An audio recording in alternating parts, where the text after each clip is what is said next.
வணக்கம். ஸ்ரீமடம் ஜோதிட நிலையம், ஜோதிட ஆராய்ச்சி மையம். இது ஒரு சிறு கதை. 5 வயது சிறுமி தன் அம்மாவுடன் சூப்பர் மார்க்கெட் சென்றிருந்தாள். அங்கே ஒரு முத்து மாலையை பார்த்தாள். அது வேண்டுமென தன் தாயிடம் அடம் பிடித்தாள். இது அழகாக இருக்குது, ஆனால் விலை அதிகமாக இருக்கே தவிர இது ஒரு தரமில்லாத பிளாஸ்டிக் மாலை என்றாள் தாய். நான் உன்னோட பிறந்த நாளைக்கு அப்பா கிட்ட சொல்லி ரியலான ஒரிஜினல் முத்து மாலை வாங்கி தருகிறேன், இது வேண்டாமா என்றாள் தாய். ஆனால் அந்த சிறுமி அழுது பிடிவாதம் செய்து அந்த பிளாஸ்டிக் முத்து மாலையை வாங்கி கொண்டாள். அந்த சிறுமிக்கு அந்த முத்து மாலை மிகவும் ஃபேவரட்டான பொருளாகி போனது. அதை எங்கு சென்றாலும் அணிந்திருப்பாள், உடன் வைத்திருப்பாள். பள்ளிக்கு செல்லும் போதும், நண்பருடன் விளையாடும் போதும், ஏன் படுக்கும் போதும் கூட உடன் கழுத்தில் போட்டிருப்பாள். பிளாஸ்டிக் மாலையை கழுத்திலே போட்டிருந்ததால் அலர்ஜியால் கழுத்தும் நிறம் மாறிவிடும் என என்னென்னவோ தாயும் சொல்லியும் கேட்கவில்லை. எப்போதும் அதை பிரிய மனமில்லாமல் அச்சிறுமியின் அப்பா ஒரு நாள் கேட்டாங்க. தினமும் அந்த குழந்தை படுக்கும் முன் ஒரு கதை சொல்லுவார். ஒரு நாள் அந்த கதை சொல்லி முடிந்ததும் கேட்டார், மகளே, என்ன உனக்கு பிடிக்குமா? ஆமாப்பா, ரொம்ப பிடிக்கும். அப்போ உன்னோட முத்து மாலை எனக்கு தர்றியா? ஓ, முடியாதுப்பா, நீங்கள் வேறு எதனாச்சும் எடுத்துக்கோங்க, என்னோட பிங்கி பொம்மையை வேணால் எடுத்துக்கோங்க, ஆனால் முத்து மாலையை மட்டும் தரமாட்டேன் என்றார். பரவாயில்லை குட்டியம்மா என்று புன்னகையுடன் பதில் சொன்னார் தந்தை. இன்னொரு நாள் மீண்டும் கேட்டார், மகளே, என்ன உனக்கு பிடிக்குமா? ஆமாம், ரொம்ப பிடிக்கும்.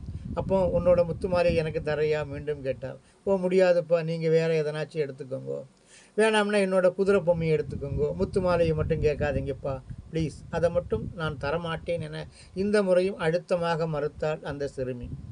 இப்போதும் அதே புன்னகையுடன் பரவாயில்லை குட்டி என்றார் தந்தை. சில நாட்களுக்கு பிறகு ஒரு நாள் தந்தை இரவு கதை சொல்ல வந்தபோது சிறுமி ஒரு தயக்கத்தோடு இந்தாங்கப்பா என சொல்லிக்கொண்டு அந்த சிறிய பெட்டியை திறந்து அதிலிருந்து அவளின் விருப்பமான முத்து மாலையை எடுத்து தந்தையின் கைகளில் தந்தாள். அது பழசாகியும் சில முத்துக்கள் உடைந்தும் போயிருந்தன. அதை ஒரு கையில் வாங்கி கொண்ட தந்தை மறு கையால் தன் பாக்கெட்டில் இருந்து ஒரு நீல வெல்வெட் பெட்டியில் ஒரு துணியில் மடக்கி வைத்திருந்த உண்மையான முத்துக்களாலான ஒரு அழகிய முத்து மாலை இருந்தது. அவர் அதை தன்னுடன் எப்போதும் வைத்திருந்தார்.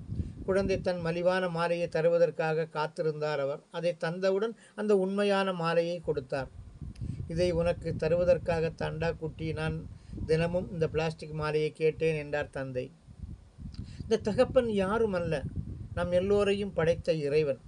அந்த குழந்தைதான் நாம். ஆம், இப்போது போல நாமும் நம் வாழ்க்கையில் சில மலிவான விஷயங்களை கட்டியாக பிடித்து கொண்டு கைவிடுவதற்கு தயாராக இல்லை. அத்தகைய போலியான விஷயங்களை கைவிட்டால் இறைவன் உண்மையான நிரந்தரமான சொர்க்கத்தை நமக்கு பரிசளிப்பான். நமது மோசமான பழக்கங்கள், செயல்கள், தீய நட்புகள், உறவுகள் போன்ற எது வேண்டுமானாலும் நம்முடன் மிகவும் பின்னி பிணைந்திருக்கலாம். அவைகளால் நமக்கு பாதிப்பு என தெரிந்தும் கூட கைவிட கடினமாகத்தான் இருக்கிறது. ஆனால் அவைகளையெல்லாம் விட சிறந்தது நமக்கு காத்திருக்கின்றன. அத்தகைய சிறப்பான ஒன்றை பெற வேண்டுமானால் போலியான மலிவான விஷயங்களை நாம் கைவிட வேண்டும். அன்பே வடிவான இறைவன் சிறந்ததை நமக்கு தருவாங்க. நாம் எதையும் எடுத்துக்கொள்வதில்லை. நன்றி, வணக்கம்.